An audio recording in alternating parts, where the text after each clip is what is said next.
வந்து பம்கின் பாயாசம் வைக்க போகிறாங்க. எப்படி வைக்கிறாங்கன்னு பார்க்கலாம். வாங்க வீடியோக்குள்ளே போகலாம். பம்கின் பாயாசம் செய்கிறதுக்கு இதை வந்து சில பக்கம் அரசாணிக்காயின்னு சொல்லுவாங்க, மஞ்சள் பூசணிக்காயின்னு சொல்லுவாங்க. அப்புறம் நம்ம இங்கிலீஷில் இதை வந்து எல்லோ பம்கின்னு சொல்லுவோம். இதில் தான் இன்றைக்கி பாயாசம் வைக்க போகிறோம். நார்மலாக குழந்தைங்களுக்கு ஒரு பொரியல் மட்டுமே கொடுப்போம். அதை சாப்பிட மாட்டோம் அப்படிங்கிறவங்களுக்கு, பாயாசம் பிடிக்கிற குழந்தைங்களுக்கு நீங்கள் இந்த மாதிரி செஞ்சு கொடுக்கலாம். நார்மலாக ரவா பாயாசம், சேமியா பாயாசமே செய்யறதுக்கு பதிலாக இதை செஞ்சு கொடுத்தோம்னா ரொம்ப சத்தும் கூட.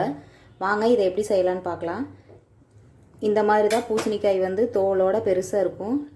இந்த மாதிரி நீங்கள் கடையில் பீஸாகவும் கிடைக்கும், வாங்கிக்கோங்க. வாங்கிட்டு உள்ள இருக்கிற விதையும் வெளியில் இருக்கிற தோலையும் இந்த மாதிரி க்ளீன் பண்ணிக்கோங்க. முன்னாடி எடுத்துருங்க, முன்னாடி இருக்கிற விதையும் எடுத்துருங்க. அதுக்கப்புறமா கேரட் துருவுறதுல இந்த மாதிரி நான் ஒரு கப்பு துருவி வச்சுருக்குறோம்.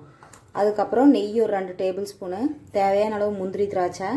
நாங்கள் வந்து ப்ரௌன் சுகர் எடுத்துருக்கேன், நாட்டு சக்கரை. உங்களுக்கு வேணுன்னா நீங்கள் இதுக்கு பதிலாக ஒயிட் சுகர் கூட போட்டுக்கலாம். அதுக்கப்புறம் பால். வாங்க இதை எப்படி செய்யலான்னு பார்க்கலாம். குக்கர்லேயே ஈஸியாக செஞ்சிடலாம். வாங்க அதை எப்படி செய்யலான்னு காமிக்கிறோம். குக்கர் அடுப்பில் வச்சுக்கோங்க. இதில் ஆயிலோ எதுவுமே ஊற்ற வேண்டியதில்லை. நம்ம துருவி வச்சுருக்கிற பூசணிக்காய் உள்ளே போட்டுக்கலாம்.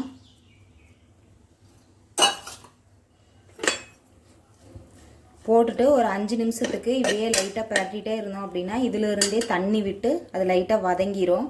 அதுக்கப்புறமா இது வேகிறதுக்கு தேவையான பால் விட்டு விசில் போட்டு 3 விசில் விட்டு ஆஃப் பண்ணிட்டோம் அப்படின்னா அதுக்கப்புறம் ரொம்ப ஈஸியாக செஞ்சிடலாம்.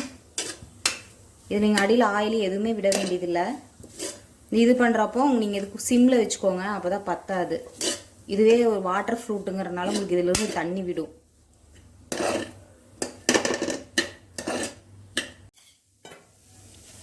பாருங்கள், 5 மினிட்ஸ் வதக்கணும்னா அந்த பூசணிக்காயோட பச்சை வாசனையெல்லாம் போய் இந்த அளவுக்கு வதங்கிடும்.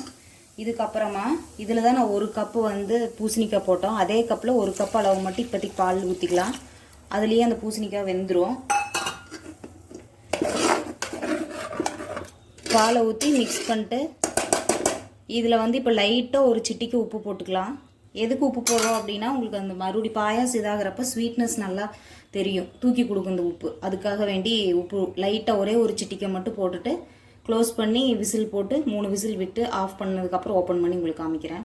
3 விசில் விட்டு ஆஃப் ஆகி விசில் அடங்கினதுக்கப்புறமா ஓப்பன் பண்ணி பார்த்தா இந்த மாதிரி பூசணிக்காய் ஃபுல்லாக நல்லா வெந்து அந்த பாலோடு இருக்குது. இப்போ இதுக்குள்ளே நீங்கள் ஏலக்காய் போடுற மாதிரி இருந்தால் இந்த ஸ்டேஜில் போட்டுக்கோங்க. நாங்கள் ஏலக்காய் போடலை. அதுக்கப்புறம் சுகர், ஒயிட் சுகர் போடுற மாதிரி இருந்தால் இது உங்களோட ஸ்வீட்னஸ்க்கு தகுந்த மாதிரி போட்டுக்கோங்க. பத்தலினா கூட டேஸ்ட் பண்ணி பார்த்துட்டு மறுபடியும் போட்டுக்கலாம். ஏன்னா பூசணிக்காயிலேயே லைட்டாக ஸ்வீட்னஸ் இருக்கும். நான் இப்போதைக்கு இதில் 4 டேபிள் ஸ்பூன் போட்டிருக்கேன். நான் டேஸ்ட் பண்ணி பார்த்துட்டு பத்தலைனா போட்டுக்கலாம். இந்த சர்க்கரையெல்லாம் கரைஞ்சி வர்றதுக்குள்ளே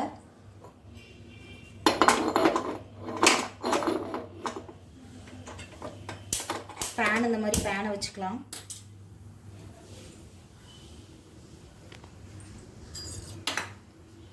இதில் நம்ம எடுத்து வச்சிருக்கிற நெய்யை 2 ஸ்பூன் விட்டுருக்கேன்.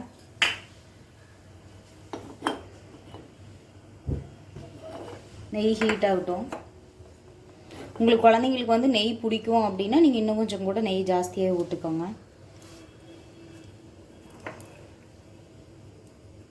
நெய் ஹீட் ஆயிடுச்சு. இப்போ வந்து முந்திரியும் திராட்சையும் எப்போ ஒட்டுக்கா போட வேண்டாம், ஏன்னா திராட்சை சீக்கிரம் பொரிஞ்சிரும். முந்திரி வந்து வறுபடுற கொஞ்சம் லேட் ஆகும். அதனால் ஃபஸ்ட்டு முந்திரியை மட்டும் போட்டுக்கலாம்.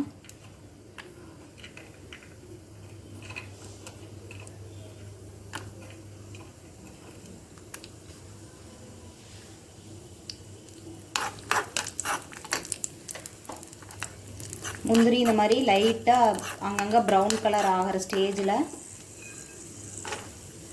திராட்சையை போட்டுக்கலாம். திராட்சை உப்பி வந்தோடனையும் ஆஃப் பண்ணிடலாம். பாருங்கள், முந்திரி லைட் ப்ரௌன் கலர் வந்ததுக்கப்புறம் போட்டிங்கன்னா அப்படி திராட்சையும் உப்பி வர்றதுக்கு கரெக்டாக இருக்கும். வறுபட்டுருச்சு எல்லாமே. இப்போ இதுலேயும் அதுக்குள்ளே உங்களுக்கு சுகர் ஃபுல்லாக கரைஞ்சிருச்சு. இப்போ நம்ம வறுத்து வச்சுருக்க இந்த முந்திரி திராட்சையை இந்த பாயாசத்துக்குள்ளே கொட்டிடலாம். அவ்வளோதாங்க, டேஸ்டான பம்கின் பாயாசம் ரெடி ஆயிடுச்சு. நீங்கள் ஈஸியாக குக்கரில் டக்குன்னு வச்சிடலாம். இதை பூசணிக்காயை மட்டும் திருவுறது மட்டும்தான் டைம் ஆகும். அதை மட்டும் திருவி வச்சிட்டிங்க அப்படின்னா சட்டுன்னு பாயாசம் வச்சிடலாம். இப்போ இது ஆறட்டுன்னா எங்கள் பாப்பா டேஸ்ட் பண்ணி பார்த்துட்டு உங்களுக்கு டேஸ்ட் எப்படி இருக்குதுன்னு சொல்லுவாங்க. டேஸ்ட் பண்ணி பார்த்துட்டு அப்போ தேவைப்பட்டால் நம்ம சுகர் இன்னும் கூட கூட்டிக்கலாம். இப்போ பாப்பா வந்து பாயாசத்தை டேஸ்ட் பண்ணிவிட்டு டேஸ்ட் எப்படி இருக்குதுன்னு சொல்லுவாங்க.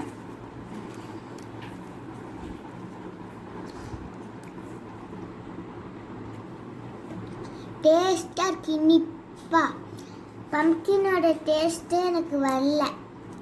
இந்த வீடியோ வந்து புதுசாக பார்க்குறவங்களா இருந்தால் லைக் பண்ணுங்கள், ஷேர் பண்ணுங்கள், சப்ஸ்கிரைப் பண்ணுங்கள். தேங்க்ஸ் ஃபார் வாட்சிங்.